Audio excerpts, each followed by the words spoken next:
Hoy, en A Su Salud, conozca qué es y cómo se aplica la proloterapia. La proloterapia está basada en la teoría de que el dolor crónico con frecuencia es causado por la relajación de los ligamentos que son responsables de mantener una articulación estable. En el estudio de los especialistas, la doctora Gabriela de la Mora, proloterapeuta certificada, nos explica la aplicación de la proloterapia en las lesiones de rodilla. La hipertensión arterial, considerada un factor de riesgo para enfermedades de elevada mortalidad como la cardiopatía isquémica, la insuficiencia cardíaca, los accidentes cerebrovasculares, debido a la ausencia de síntomas clínicos, más de la mitad de los pacientes hipertensos desconocen su enfermedad. De quienes la conocen, más de la mitad no están en tratamiento regular y de los que siguen tratamiento, un alto porcentaje no está correctamente controlado. Hoy, en el estudio de los especialistas, el Dr. Luis Virgen, cardiólogo intervencionista, nos explica sobre el MAPA, monitoreo ambulatorio de la presión arterial, cómo se realiza este estudio y cuáles son las ventajas.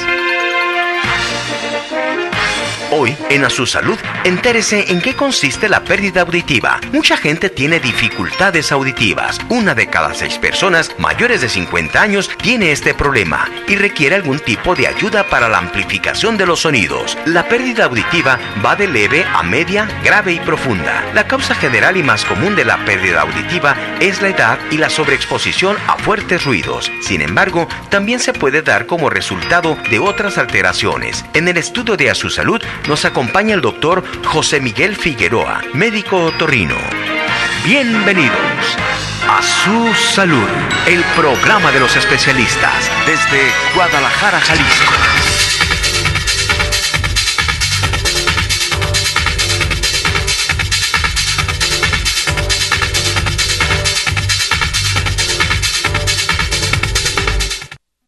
Severi, Cardiovascular Research Institute.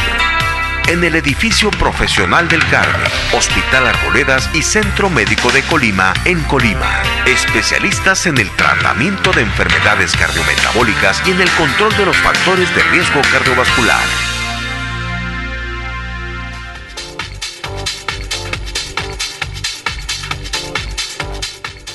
Amigos de A Su Salud, muchísimas gracias por acompañarnos. Bienvenidos al programa de los especialistas. Estamos en vivo desde la ciudad de Guadalajara, Jalisco, a través del 210 digital, la señal de tu ciudad, Mega Canal. Bien, pues saludamos al público también que nos sintoniza en tiempo real por internet en www.megacanal.tv o en nuestros archivos en www.asusalud.tv. Escríbanos durante el programa. Si es martes y son las 5 de la tarde, es en vivo este programa, pero usted nos puede escribir a través de nuestro correo electrónico joelflores@asusalud.tv. De esta manera puede enriquecer, por supuesto, pues todo el tema, el contenido de este programa. Si lo ve que no sea martes, de cualquier manera, escríbanos porque eso es muy interesante y en el siguiente programa, por supuesto, estaremos haciendo mención de todas estas llamadas y, por supuesto, a veces muchos de los temas que ustedes mismos sugieren. Bien, pues vamos a iniciar con el doctor. ¿Cómo está usted, doctor? Bien, bienvenido. Luis Virgen. El doctor Luis Virgen, que fue nada más y nada menos que quien me salvó y que gracias a Dios y a usted, doctor, estoy aquí, cómo no olvidarlo. Doctor Luis Virgen, él es cardiólogo intervencionista, director médico de Cardiovascular Research Institute en el Hospital Ángeles del Carmen, Hospital Arboledas y en el Centro Médico de Colima, en Colima, doctor. Así es, Joel. ¿Cómo estás? Bien, doctor, muchísimas gracias. Aquí estamos para hablar ahora de la hipertensión, el asesino silencioso se le conoce. Sí, fíjate, Joel, déjame mandar un saludo porque en las últimas 2 o 3 semanas me han estado por ahí llamando a algunos pacientes o mandándome un mensaje, etcétera. No solamente para preguntarme cosas, sino para decirme que nos han visto en el programa y eso es algo que nos da mucho gusto y siempre es bueno saber cuáles son las inquietudes y de qué podemos hablar en el programa. Y fíjate que una de las cosas que nos ha estado preguntando mucho es ¿qué pasa cuando eres hipertenso? Y cómo diagnosticar que eres hipertenso y cómo saber si estás bien controlado si eres hipertenso. Y entonces la realidad es de que hoy en día, Joel, gracias a todas las cosas que tenemos de sedentarismo, de que comemos más, que no nos cuidamos, no hacemos ejercicio, pues cada vez encontramos en la población en general más pacientes diabéticos, más pacientes hipertensos, más pacientes con problemas cardiometabólicos. Entonces, existe una inquietud muy grande, primero, en saber si eres, Joel, porque la mayoría de la gente que va y que nos consulta, eso lo hemos visto a través de los años. Las señoras cuando van les preguntamos, oiga, ¿usted sabe cuál es la probabilidad que tiene de ser hipertensa, de tener un infarto, etcétera?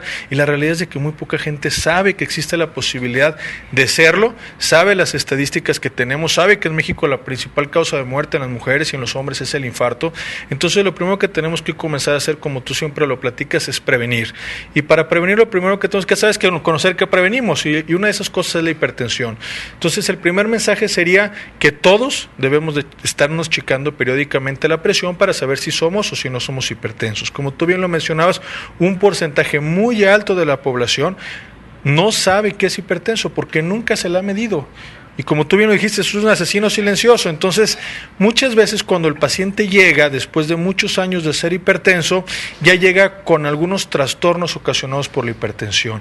Llega por infarto agudo del miocardio, llega por eventos vasculares cerebrales, por hemorragias cerebrales, con enfermedades arteriales, etcétera, que pudieron ser perfectamente bien prevenibles, Joel. O sea, un paciente a cualquier edad, a partir de los 18 o 20 años, tiene que estarse checando periódicamente su presión arterial en donde quiera, en una farmacia, en un puesto de salud, con un médico especialista, con un cardiólogo, en su casa, comprar un aparato.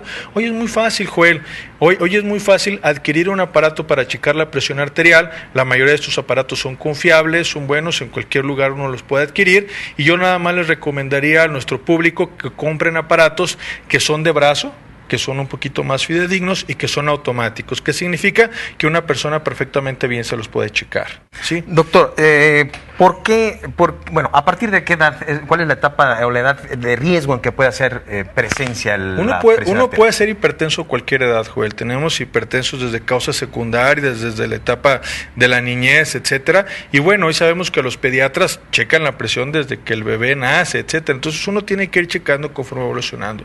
Las causas de hipertensión primaria, o los pacientes que tienen hipertensión sin una causa aparente, que es la mayoría de la población, pues se comienzan frecuentemente a aparecer a los 40 o 50 años, pero realmente todo mundo a cualquier edad debería de checarse la presión arterial. Ahora, ¿cada cuándo se debe uno checar la presión arterial? Pues mira, lo ideal es de que fuera mínimo 2 veces por año, Joel, ¿sí? Ahora, si nosotros durante ese periodo en el que nosotros nos la checamos vemos que existe la duda o la probabilidad de que seamos hipertensos, entonces uno se lo tendría que checar de manera más periódica.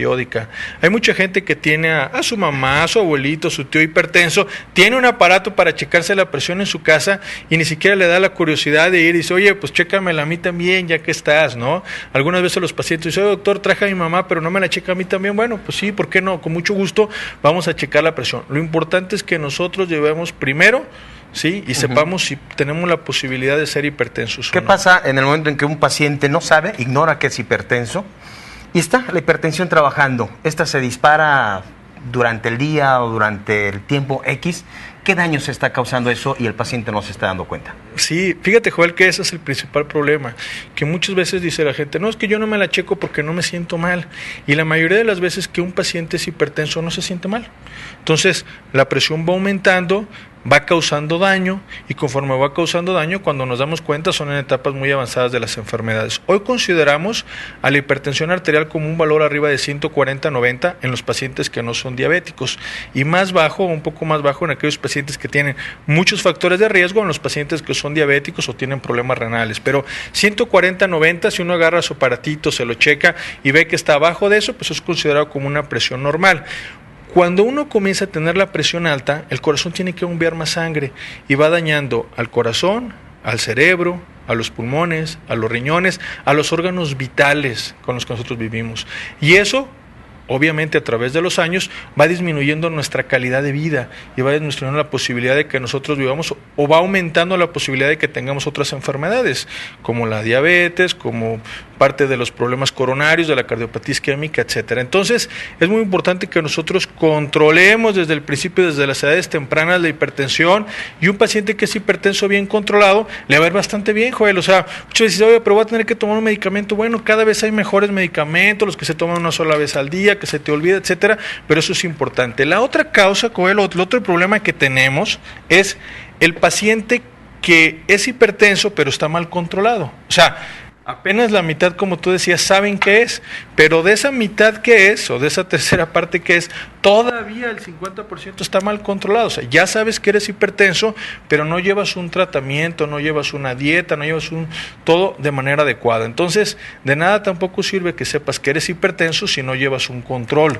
Y de nuevo, mucha gente no se controla porque dice, no, es que yo me siento bien, pero nadie le dijo, tuvo la paciencia en las instituciones de salud o con su médico particular o con quien sea, de explicar.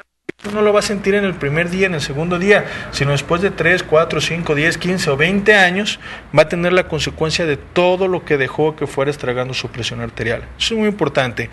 Una cosa muy importante, Joel, hoy en día es que nosotros podemos diagnosticar a un paciente y decirle, oiga, ¿realmente eres hipertenso o no eres hipertenso? A través de nuevas tecnologías. Como el mapa, por ejemplo, ¿no? Como el monitoreo ambulatorio. ¿Por qué no lo hacemos, doctor? Porque se nos está yendo el tiempo para hacer un poquito más rápido, aprovecharlo y que el público vea de esta nueva tecnología. ¿En qué consiste el mapa? Mira, Joel, el mapa es aquellos pacientes que dicen, oye, yo no sé, fui con un doctor y la tenía alta, pero normalmente a veces en mi casa la tengo normal, después voy con otro doctor y me asusto y de nuevo la vuelvo a tener alta, y pues a veces sí, la gente se asusta de ir al hospital. También hay pacientes que dicen, oye, yo nada más la tengo alta, pero la tengo en la mañana, voy con el doctor en la tarde y siempre la tengo bien, o viceversa.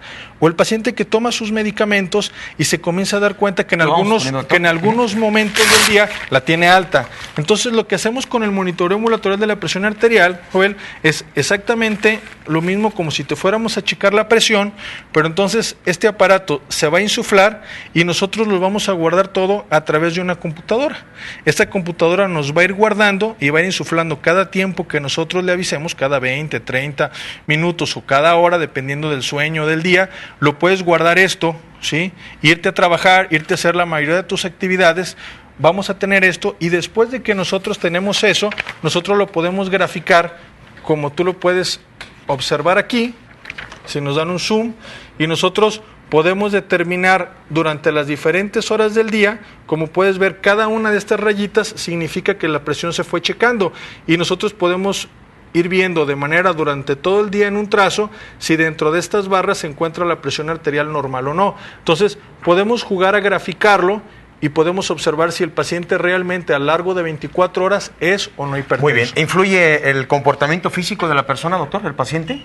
Es decir, si el paciente se puso a jugar entre la 1 y 2 de la tarde, eso lo va a detectar el aparato, si es que hay una alteración, desde luego. Sí, lo ideal es de que te vayas a poner el aparato y realices las actividades de tu día a día de manera normal. Para detectar. Menos bañarte, pero fuera de esas actividades, Joel, nosotros podemos o tenemos que estar viendo si durante el día, durante la noche, los medicamentos están funcionando bien en el caso de los pacientes hipertensos, o diagnosticar en el caso del paciente que dice, oye, no estoy seguro, ¿soy o no soy?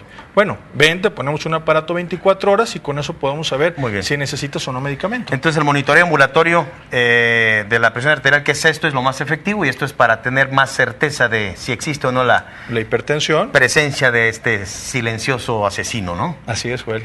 Doctor, pues para el Día del Padre, ¿qué tienen en Cardiovascular Research? Pues yo creo que los paquetes son fundamentales, Joel. No podemos comenzar a tratar a algún paciente si no tenemos un paquete en el que nosotros podamos ver que el paciente se controla su presión arterial, podemos hacer el monitoreo ambulatorial de la presión arterial, les hacemos un holter, una prueba de esfuerzo y un chequeo de laboratorio, ¿no? Eso es lo que nosotros hemos insistido, ¿no? Muy bien, bueno, a su Salud y Cardiovascular Research Institute entonces le ofrecen a que cuide y revise su corazón, pues haciendo un check-up cardiovascular.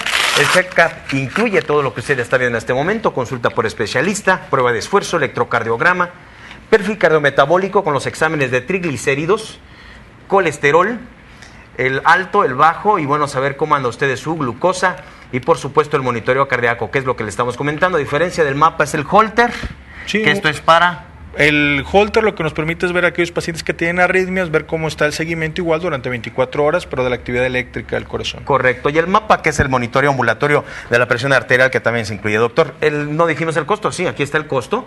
Bueno, pues vea, compárelo y vea si esto es atractivo o no, para que usted lo aproveche. En 2,300 pesos todo este paquete de servicios para su revisión cardiometabólica. El Día del Padre durante este mes de junio, doctor. Así es. Bueno. Muchísimas gracias. Nada mejor que regalar salud. Así es, no hay mejor regalo que la salud. Muchísimas gracias, doctor. ¿Cómo salí? ¿Dentro de 24 horas? Hasta dentro de 24. Tengo que ponérmelo y durar 24 horas entonces. Muchas gracias, doctor. A ti, güey. Vamos a... corte, pausa comercial, regresamos con usted a Su Salud, el programa de los especialistas. Severi Cardiovascular Research Institute. En el edificio profesional del Carmen, Hospital Arboledas y Centro Médico de Colima, en Colima. Especialistas en el tratamiento de enfermedades cardiometabólicas y en el control de los factores de riesgo cardiovascular.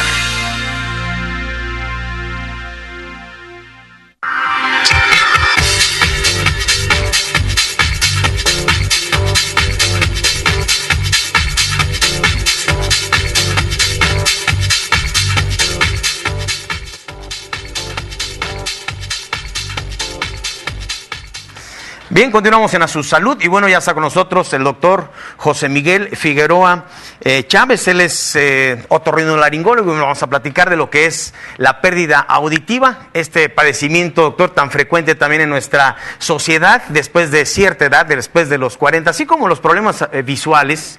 Así como existe la presbicia, que es la pérdida visual o vista cansada, que se le llama, bueno, también vienen problemas auditivos, ¿no? Y aquí viene lo que es la presbiacusia. ¿Cómo está, doctor? Bienvenido al programa de los especialistas. Mucho gusto. Adelante, ¿a qué se debe esta pérdida auditiva? Bueno, ya mencionamos que es aparte de la edad, pero hay muchas causas más, ¿no? Sí, una de las principales sorderas que existen a partir de los 45, 50 años, nunca hay edad, a veces es antes, a veces es después, es la presbicia, que por lo regular se presenta después de los 50, 55 años.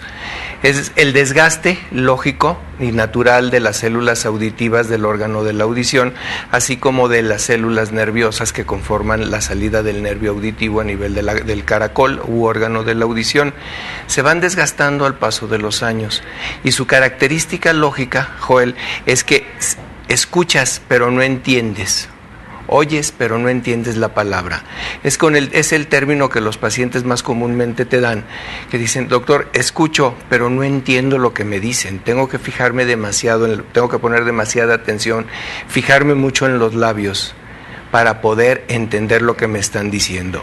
Y este tipo de sordera les genera a los pacientes, Joel, cierta introspección y a veces les genera cierta depresión o se van aislando poco a poco cada vez más y de la familia, de su entorno social, y es ahí donde encaja el problema. Y no lo platican, no lo comentan. No, muchas veces les da mucho, pero les da pena, les da incomodidad. O tratan de irse exteriorizar, adaptando, ¿no? que están perdiendo audición, que está pasando el tiempo sobre ellos y se van quedando callados y cada vez van perdiendo más audición, van perdiendo carácter, van perdiendo sociabilidad. Y es ahí donde los podemos auxiliar bastante todos los otorrinos. Entonces se va dando paulatinamente la pérdida auditiva, se da en ambos oídos, así como existen los problemas en la vista, bueno, también en los oídos se va haciendo gradual. Es exactamente el mismo desgaste, Joel, el mismo desgaste que existe en los ojos, pero aquí en los oídos, y se va dando paulatinamente, a veces en un lado, a veces en el otro. No hay un lado que rija la pérdida más rápida de la audición, pero se va presentando al paso del tiempo y no se detiene. ¿Y no ya no se recupera? No, ya no se recupera. Sin embargo, hay aditivos, ¿verdad?, que pueden recuperar la audición. ¿De qué manera, de qué forma? Ahí es donde el estudio, acudiendo con el especialista, haciéndose sus estudios oportunos, se diagnostica la presbiacusia y se le aconseja al paciente un auxiliar auditivo, para que ese auxiliar auditivo haga las funciones aumentando la tonalidad, los volúmenes al órgano de la audición de sonido, ponga a trabajar a las células que se están deteriorando y disminuir la velocidad de deterioro de las mismas células. O sea, vienes frenándolo, Joel, se viene frenando el deterioro de las células. O sea, hay forma de retardar entonces. Se retardan con un auxiliar, sí.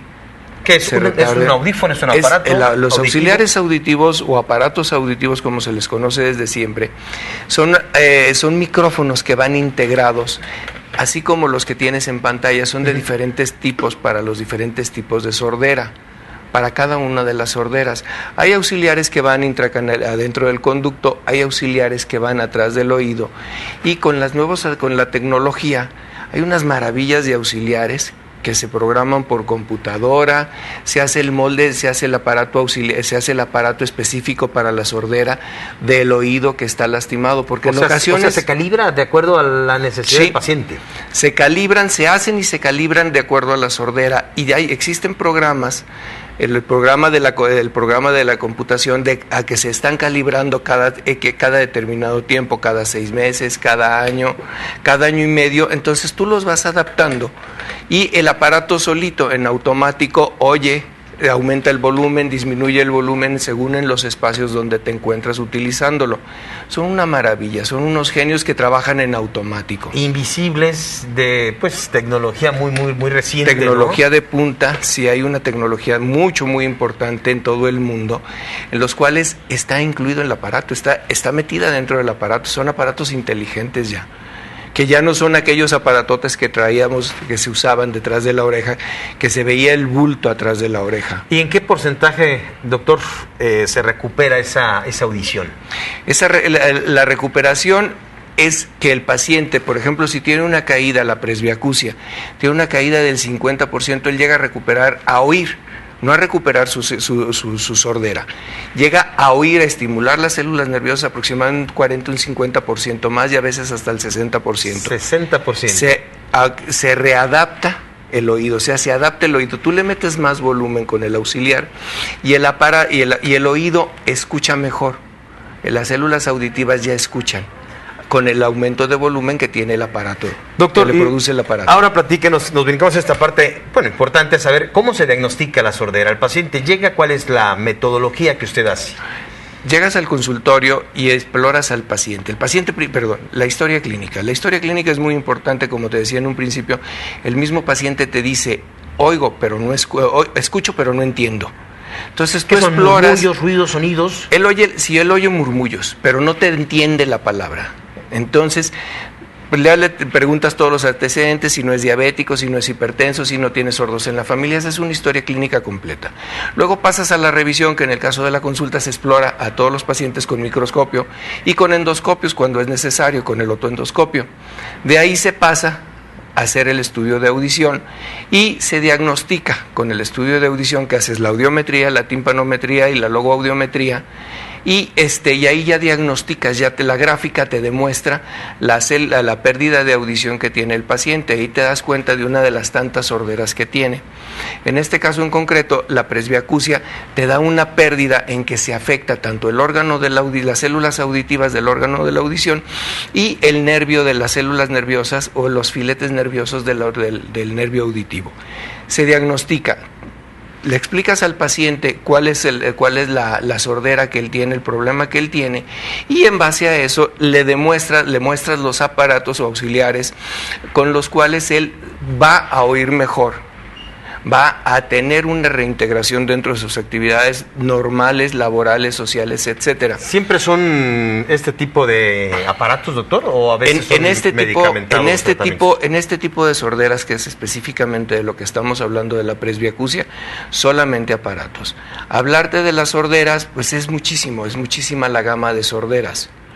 Hay sorderas de transmisión, hay sorderas es que el oído, percibimos el sonido por las dos vías. Una por la vía aérea, que entra directo, que la oreja es la antena parabólica que capta las ondas sonoras. Se va por el conducto, la estructura de la oreja manda a través del conducto las ondas sonoras que hacen vibrar al tímpano. El tímpano está conectado al primer hueso de los 3 que tenemos. Y el tercero, al vibrarlo del tímpano y los 3 huesecitos, el tercero, que se llama estribo, que entra en el caracol o cóclea, transmite la onda vibrátil, fíjense bien, transmite la onda vibrátil en un impulso mecánico. Una percusión. En una percusión. Está fijo el huesecito dentro del oído, dentro del caracol, del armazón de hueso del caracol. Entonces no entra de más ni sale de más, entra y da las vibraciones necesarias para transmitir el sonido dentro del caracol. Con esta vibración se transmite en los líquidos la presión que se está ejerciendo por medio de la transmisión con el estribo, se transmite el movimiento de los líquidos intracocleares y dentro del caracol óseo vive el caracol membranoso, que es el órgano neurológico. Entonces, dentro del caracol neurológico hay una estructura neurológica muy importante, que son todas las células ciliadas, que en su base tienen unas piedrecitas y una mecánica maravillosa, que Dios nuestro Señor la desarrolló. Aquí está, por si alguien duda. Entonces, hace que se muevan las células, tienen un movimiento ciliar, y ellas en su movimiento, por diferencia ya física, estimulan la motilidad que existe abajo de las piedrecillas, que son los otolitos, y de los otolitos se transmiten los impulsos eléctricos que las piedrecillas estimulan a las células nerviosas, y los filetes nerviosos recogen toda esa sensibilidad y sale disparada la onda sonora, que es un impulso ahí químico. De vibrátil aéreo se convierte en un impulso físico, de un impulso físico a un impulso hídrico, y de un hídrico a un químico, y de un químico a un eléctrico. En instantes. En instantes, en milésimas de segundo. Milésimas de segundo. Y de ahí se va al oído interno. Uh-huh. Y ahí es donde... En el cerebro. Al cerebro. Bien, doctor, bueno, hay algunos aparatos que ustedes tienen, pues muy actuales, muy modernos. El público nos pregunta si son costosos ese tipo de aparatos por lo moderno que son. Dentro de los auxiliares auditivos existe cada auxiliar para cada tipo de sordera, y ya va en función de la intensidad de la sordera, de la intensidad de la sordera y del tipo de la sordera, el tipo de auxiliar que se les recomienda. Hay auxiliares, Joel, que son auxiliares económicos y auxiliares moderados, medianamente caros, y auxiliares que son un poco costosos. Nada es caro si te recupera la salud. Todo depende del ángulo como lo veas, pero creo que nuestra salud no tiene precio. No tiene precio. Bien, doctor, pues vamos a dar los teléfonos y vamos a invitarles, porque pues para las primeras personas que quieran hacer un diagnóstico, doctor, la invitación es para que pues puedan hacer esta valoración sin ningún costo. Sí, con mucho gusto. Acudiendo, por supuesto, a su clínica, que está ubicada en... Jesús García, él es el consultorio. ¿Es el consultorio? Aquí lo vemos. García 2447, oficina 304. Muy bien, el doctor José Miguel Figueroa Chávez está entonces en esta dirección o en el siguiente teléfono para usted que quiere participar en estas 10 valoraciones auditivas. 0133 en la ciudad de Guadalajara, Jalisco, 3641-9380, 3641-9380, para que usted llame y pueda llevarse alguna de estos diagnósticos que son sin ningún costo. Y de los auxiliares auditivos, doctor, que pues hay una gran variedad efectivamente para las necesidades que cada quien. Hay una maravilla de tecnología, Joel. Nosotros, por ejemplo, lo que hemos adaptado, los auxiliares con los que nos hemos quedado, son con unos auxiliares daneses que tienen en funcionalidades de 1950. Es la marca Oticon. Son una maravilla de aparatos. Es una ingeniería, pues no es la que está de punta, pero sí es de las primeras que están de punta a nivel mundial en cuanto a investigación, apoyo, todo tipo, y todo va en función de la recuperación y de la obtención de una mejor salud auditiva. Muy bien, pues ahí está, a sus órdenes en esos teléfonos, pues si usted quiere tener más información o conocer algunos planes, porque hay algunos planes muy atractivos también que ya más adelante se les va a dar la información. Bien, pues ahí están los teléfonos. 0133 en la ciudad de Guadalajara, Jalisco, 3641-9340. Doctor, muchísimas gracias. 9380. Ahí está el teléfono. Entonces, muchísimas gracias. Vamos nosotros. Mucho gusto. Gracias, doctor. Gracias al doctor José Miguel Figueroa Chávez. Vamos a Luvare ahora. Clínica Luvare alcanza hoy. Luvare, clínica de rehabilitación. Luvare, la mejor opción en clínicas de rehabilitación, le ofrece de manera integral consulta, asesoría y terapia en el área de medicina física y rehabilitación, psicología, lenguaje, nutrición, atención especializada y tecnología médica a la vanguardia y en constante actualización. Ofrecemos atención profesional a alumnos con bajo rendimiento escolar, alumnos con problemas de aprendizaje en cualquier asignatura, club de tareas. Luvare, clínica de rehabilitación. Usted y su familia son lo más importante para nosotros. Luvare, alcanza hoy. www.clinicaluvare.com. Avenida Paseo de la Arboleda 956 en Jardines del Bosque, Guadalajara, Jalisco.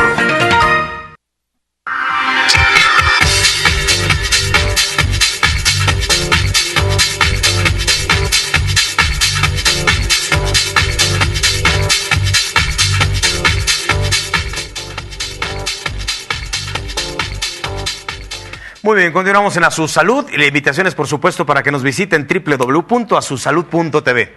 Ya está con nosotros el doctor Roberto Cuen, él es pediatra alergólogo. Vamos a platicar a partir de qué edad se hacen presentes, se manifiestan pues las alergias, a qué edad estamos más susceptibles a todo esto. Doctor, ¿cómo está? Bienvenido al programa. Buenas tardes, gusto en verte de nuevo y gracias por tu invitación. Al contrario, doctor, gracias a usted. Y bueno, vamos entrando en materia, las alergias, este padecimiento donde se involucran tantos especialistas y que el paciente va de un lado a otro y finalmente termina siendo una alergia. Y bueno, esto de los tratamientos, pero primeramente, ¿a qué edad es cuando se presenta, doctor? Una pregunta importantísima. Las alergias, contrario a los conceptos erróneos que existen aún dentro de la práctica médica, pueden iniciar o inician desde edades muy tempranas de la vida, pueden iniciar después de los 2 meses de edad regularmente, aunque hay algunos pacientes que pueden iniciar desde el periodo neonatal, esto es durante el primer mes de vida. No es lo frecuente, pero sí se reporta, ¿no? Entonces, parte del objetivo de hablar a qué edad inician las alergias es orientar al público televidente a que los padres que nos están viendo sepan, sobre todo educarnos, sepan cuándo sospechar la probabilidad de una alergia. De entrada, las alergias, hemos hablado anteriormente de esto, pues son enfermedades que tienden a heredarse. Normalmente hay antecedentes familiares de este tipo de problemas y pueden iniciar desde edades muy tempranas, ¿no? Un recién nacido que tiene una carga genética para el desarrollo de este tipo de enfermedades, las puede iniciar desde los primeros meses de vida. Es muy importante educar al público televidente. Me gustaría que nos pasaran la siguiente imagen, por favor. Aquí nos vamos a detener un poco, ojalá el público televidente pueda ver con claridad esta imagen, ¿no? Como vemos en esta diapositiva, la parte de abajo está desde el periodo neonatal hasta los 15 años de edad. Este es un estudio europeo que se hizo desde los recién nacidos hasta los 15 años de edad prospectivo. Prospectivo significa que se han seguido muchos pacientes a través de los años. La mayoría de ellos eran niños que tenían antecedentes familiares para el desarrollo de alergias. Como vemos, las alergias pueden iniciar desde la etapa 0, ¿no? O sea, esto significa que pueden iniciar desde los primeros meses de vida. Las primeras manifestaciones de alergia las van a dominar el cuadro clínico de la alergia a alimentos. La alergia a alimentos, como nos muestra la imagen, va a estar dominada por los síntomas gastrointestinales. Esto es que los lactantes que tienen este tipo de problemas van a tener cólico de difícil control, van a tener reflujo muy prevalente en nuestro medio, diarreas de evolución prolongada, distensión abdominal, llanto, irritabilidad, inquietud. Junto con los problemas gastrointestinales vamos a tener también la aparición de síntomas en piel. En la gráfica nos muestra eczema. ¿De qué origen son esos, doctor? Es la alergia a alimentos. Alimentos. Estamos hablando de la alergia a alimentos. Todo lo que es en relación a los alimentos, entonces el primer impacto es gastrointestinal, en todo lo que usted está mencionando. Exactamente. Y también los síntomas gastrointestinales se van a acompañar de problemas en piel. Se juntan. Normalmente hay pacientes con síntomas gastrointestinales y van a tener problemas en piel desde ronchas hasta erupciones que normalmente van a iniciar cuando son pequeños los niños, cuando son lactantes. Van a ser erupciones que se presentan en ambas mejillas y aparece una especie de salpullido tanto en el tórax como en el abdomen de los niños y normalmente son muy pruriginosos los niños. O sea, es específica la erupción en esas áreas. Es muy específica y normalmente siempre va a aparecer en esas áreas. Entonces vamos a tener, no sé si podamos volver a ver la gráfica, vamos a tener síntomas respiratorios, vamos a tener síntomas gastrointestinales, vamos a tener erupciones en piel y también este cuadro clínico se va a combinar con síntomas respiratorios. Son niños que pueden tener bronquiolitis de repetición, niños que están constantemente enfermos de gripa. Comúnmente estos niños obvios son tratados con diferentes tipos de tratamientos. No es raro que a edades tempranas empiecen a tener varios tratamientos ya con antibióticos, ¿no? Entonces, el cuadro clínico de la alergia a alimentos, que empieza desde edad muy temprana, va a hacer una combinación de síntomas gastrointestinales, de síntomas dermatológicos y de problemas respiratorios. Hay pacientes que pueden combinar cólico, diarrea, reflujo, distensión abdominal con problemas de piel.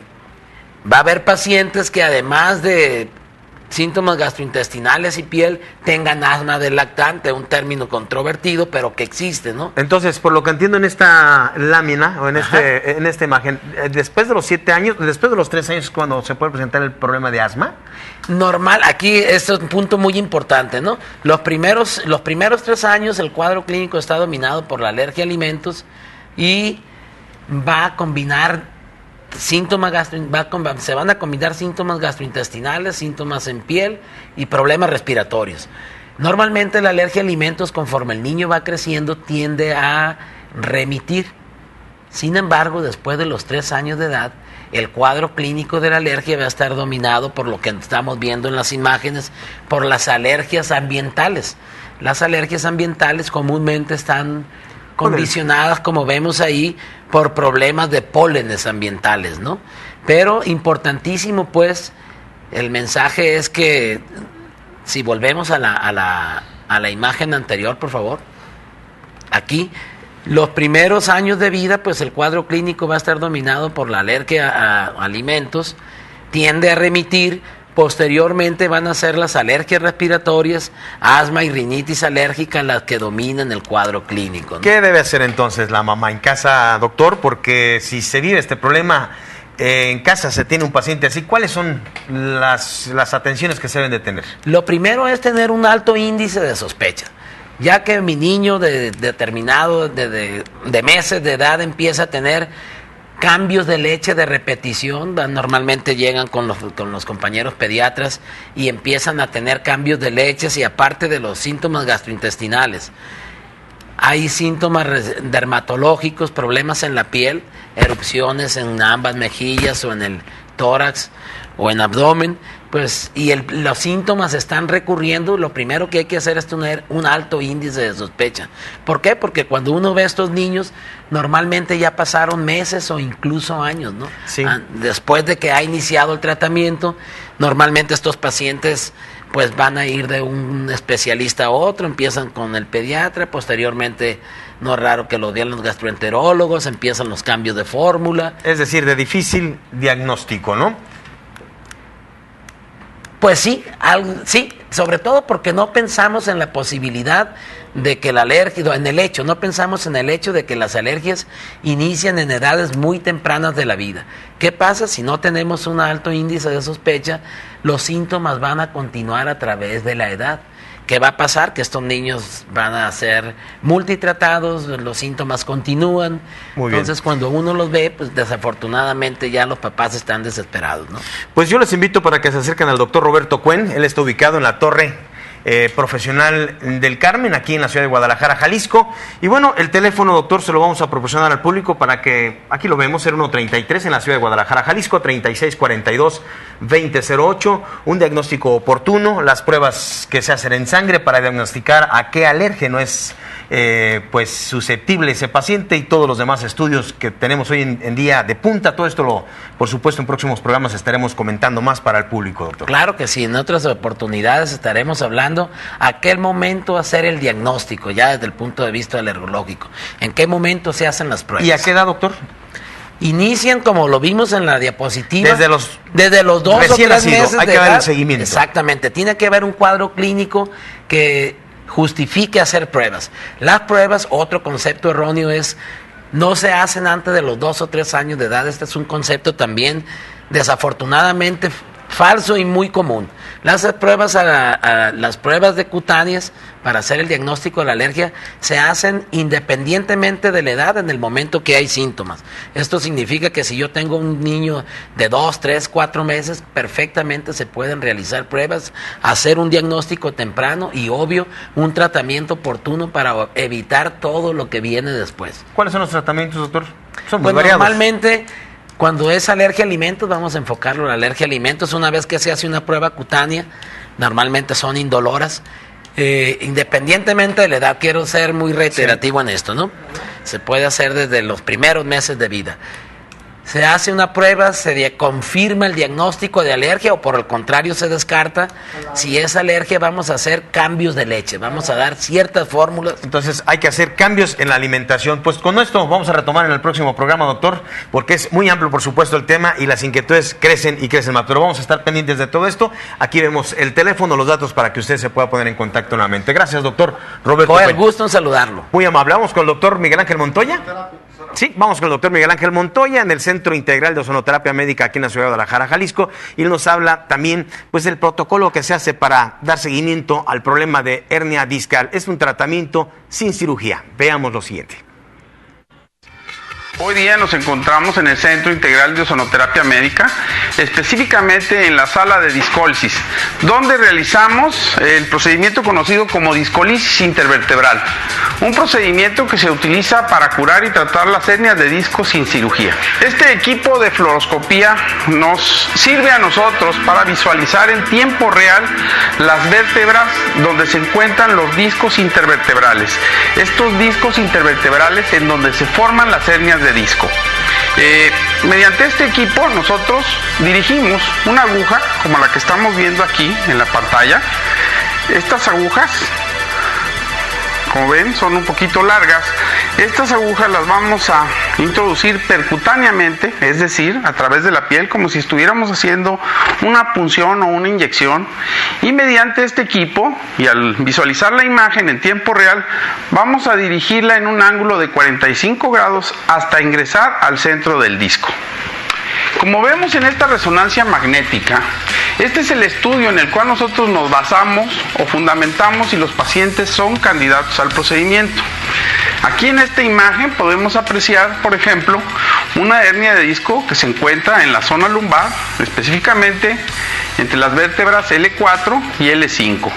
Como podemos observar, las hernias de disco son abombamientos, protrusiones o extrusiones de parte de lo que se encuentra dentro de los discos intervertebrales. Aquí podemos ver que este es el canal medular. La parte en blanco corresponde al líquido cefalorraquídeo y la parte un poquito más oscura, que vendría a ser este cordón, es la médula espinal. Como vemos, esta hernia está comprimiendo prácticamente todo lo que es el canal medular. Por eso es que estos pacientes presentan la sintomatología clásica de las hernias de disco: dolor, entumecimiento, calambres, hormigueo, pérdida de fuerza en las extremidades inferiores y sobre todo una incapacidad para realizar sus actividades diarias. Este es un equipo generador de ozono, el cual mediante una corriente de oxígeno medicinal pasa a través de esta manguera, ingresa, y por medio de una carga de alto voltaje es como nosotros estamos generando el ozono. El ozono es un gas, tiene propiedades analgésicas, antiinflamatorias y es un gas altamente oxidante. Este es un equipo de anestesia, el cual utilizamos como soporte para los pacientes durante el procedimiento que se hace con anestesia local y sedación. Esta parte que estamos viendo acá es un arco en C. Este precisamente es el equipo de rayos X que nos está dando las imágenes en tiempo real. El paciente se coloca en una mesa como esta, la cual es especialmente diseñada para este procedimiento. Es una mesa translúcida, la cual nos permite colocar el equipo de rayos X de manera tal que quede en la mitad del cuerpo. Los invitamos a que se acerquen al Centro Integral de Ozonoterapia Médica, donde podremos darles en mayor detalle todo lo referente a la discólisis intervertebral, que es un procedimiento que hay que recalcar es curativo en todo caso de hernia de disco. Muchas gracias. Yo soy la señora Yolanda Ferreira Arellano. Hace 24 años yo me caí y me lastimé una rodilla. Al paso de tiempo era insoportable el dolor y me llevaron a un especialista, me hicieron una operación de meniscos. A raíz de ahí duré un tiempo bien, pero después ya después era el dolor, a llegar al término de no poderme, de estar sentada a no poderme parar Incluso tenemos un amigo que es traumatólogo, y él me dijo que me aguantara lo más que pudiera a no operarme porque no iba a quedar bien. Mi recuperación iba a ser de 2 años al operarme, y la prótesis que me iban a poner y todo. Pero al pasar el tiempo, pues ya no era una rodilla, sino eran las dos. Una hija mía que vive en Jalapa vio el programa de la doctora, y ella en julio del año pasado vino y me dijo que me traía a consulta para ver qué me decía la doctora de mis rodillas. El caso de la señora Yolanda Ferreira es un caso muy interesante, puesto que cuando ella vino ya tenía 24 años de evolución. Su problema en cuanto al desgaste de cartílago u osteoartrosis. Cuando vi sus radiografías, honestamente le dije que era un caso difícil, pero que íbamos a hacer todo lo posible por sacarla adelante. Sus tratamientos fueron al principio 3 en la rodilla derecha y terminamos con 2 en la rodilla izquierda. En total fueron 5 tratamientos. Ella tuvo una muy buena evolución. Al principio los tratamientos, tanto el primero como el segundo, fueron lentos. Hubo una mejoría leve, muy leve, por decir, casi no hubo mejoría, y al tercer tratamiento ella sintió la diferencia, y a partir de ahí empezó a su evolución a hacer a más y a más, a poderse parar, sentar, caminar, subir, bajar sus escaleras y hacer su vida normal. Es una persona ama de casa. Anteriormente yo me paraba con muchas dificultades de estar sentada. Ahora me puedo parar y sentarme sin detenerme de ningún lado. Y he de decirles que la señora Ferreira es una persona muy disciplinada en cuanto al tratamiento.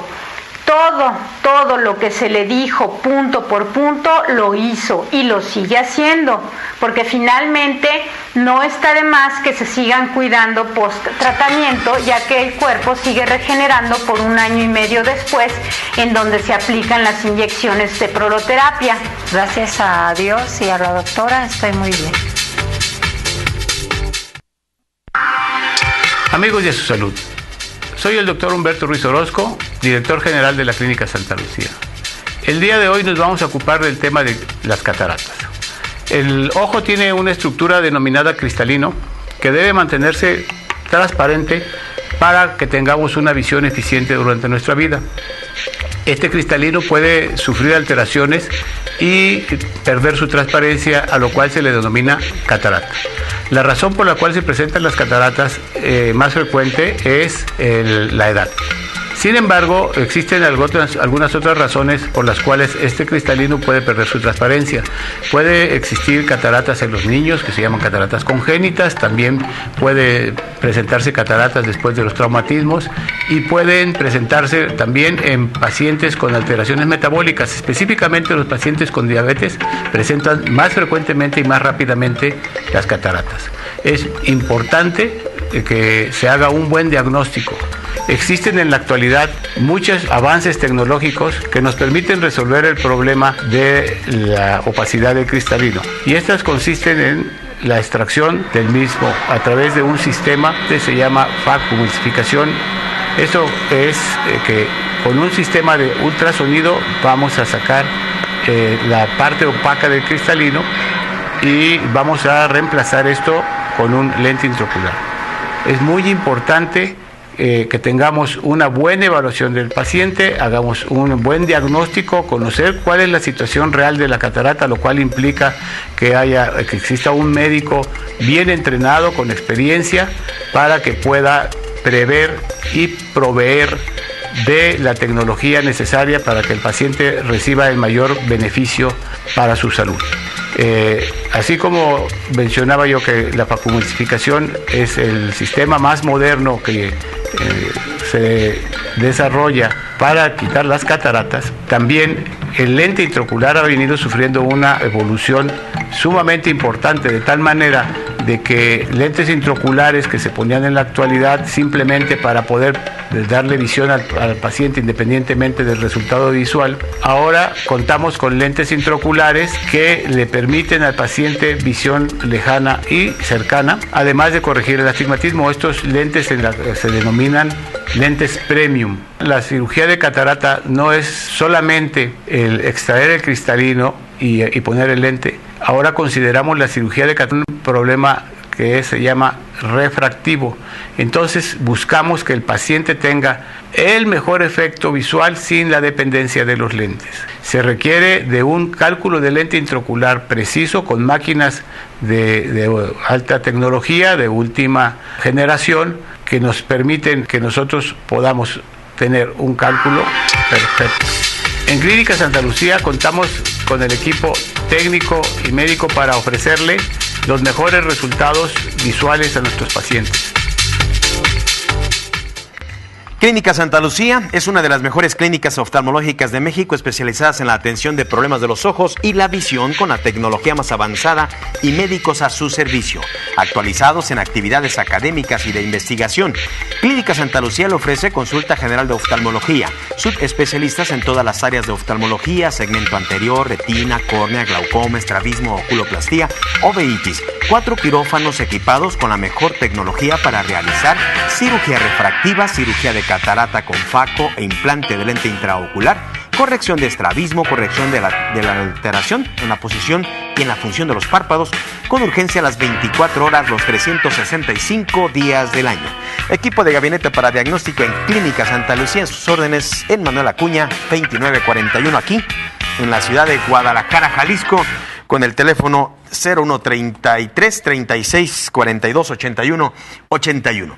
Bien, quiero agradecerle a la señora Alicia Muñoz, que manda a saludar a todo el equipo. Muchísimas gracias, un afectuoso saludo al equipo de producción.